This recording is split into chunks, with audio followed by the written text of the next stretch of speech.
Hello viewers, আসসালামু আলাইকুম। সবাই কেমন আছেন? 3.7 ভোল্ট ব্যাটারি নষ্ট হয়ে গেলে কিভাবে ঠিক করবেন এই ভিডিওতে সম্পূর্ণ দেখাবো। ব্যাটারিটা প্রথমে মাপ দিয়ে দেখব এটা কতটুকু ভোল্ট আছে।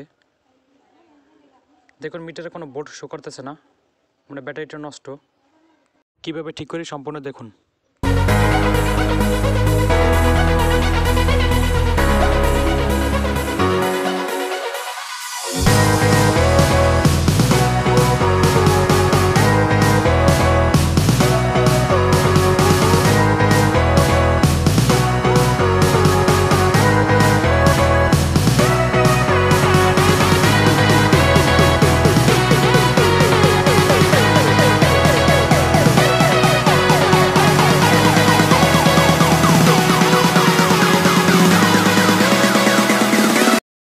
দেখুন ব্যাটারিতে 4 ভোল্ট শো করতেছে।